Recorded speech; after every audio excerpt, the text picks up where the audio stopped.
দুর্নীতির মাধ্যমে অর্জিত অর্থই জঙ্গিবাদে ব্যবহার হচ্ছে উল্লেখ করে এর বিরুদ্ধে প্রতিরোধ গড়ে তুলতে সকল পর্যায়ের মানুষের প্রতি আহ্বান জানিয়েছেন দুর্নীতি দমন কমিশনের চেয়ারম্যান ইকবাল মাহমুদ। তিনি বলেন, অর্থনৈতিক সন্ত্রাস আর জঙ্গিবাদ থামানো না গেলে সবাই অনিরাপদ হয়ে পড়বে।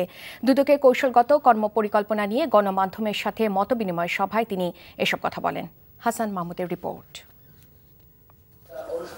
2016 থেকে 2021 সালের কৌশলগত কর্মপরিকল্পনা হাতে নিতে সমাজের বিভিন্ন পেশার প্রতিনিধিদের সাথে মতবিনিময় শুরু করেছে দুর্নীতি দমন কমিশন, যার প্রথমটি ছিল গণমাধ্যমের সাথে।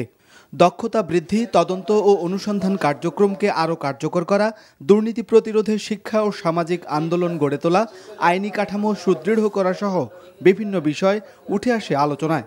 দুর্নীতির মাধ্যমে অর্জিত অর্থই কি জঙ্গিবাদে ব্যবহার হচ্ছে, এমন প্রশ্নও ছিল আলোচনায়। সারা বিশ্বে তুমুলভাবে এর বিরুদ্ধে কাজ করছে সারা বিশ্ব, এবং আমরা সম্প্রতি জঙ্গিবাদের মধ্যে একটা ভয়ঙ্কর সমস্যার মধ্যে পড়েছি।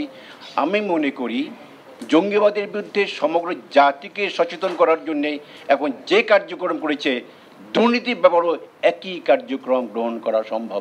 আমি আপনাকে একটা national task force on banking sector গঠন করার জন্য আজকে অনুরোধ করছি, দেশকে যদি অর্থনৈতিক ধস থেকে মুক্ত করতে চান। একজন অভিভাবকই যখন দুর্নীতিগ্রস্ত হয়ে ওঠেন, তিনি তার সন্তানকে এই ব্যাপারগুলো শেখাবেন না, এটা আমি মনে করি। আরেকটি জায়গা হচ্ছে আমাদের যেটা সবচাইতে আস্থার জায়গা, আমাদের শিক্ষক মণ্ডলী। আমি তো মনে করি সেই সব জায়গায় নানা রকমের দুর্নীতি ঢুকেছে। এখন তো একটা ডিস্টার্ব টাইম চলছে, আমাদের পৃথিবীব্যাপী চলছে। এটার হাত থেকে রেহাই পেতে হবে। দুর্নীতি কিন্তু ওই রকমেরই একটি সন্ত্রাস সামাজিক ভাবে দেখতে গেলে। আমরা এই ভয়াবহ রোগটির থেকে যদি ত্রাণ চাই, তাহলে কিন্তু সকলকেই ইনভলভ করতে হবে। এ সময় দুদকের চেয়ারম্যান ইকবাল মাহমুদ বলেন, দুর্নীতি দমন কমিশন কোনো রাজনৈতিক চাপের কাছে নতি স্বীকার করবে না।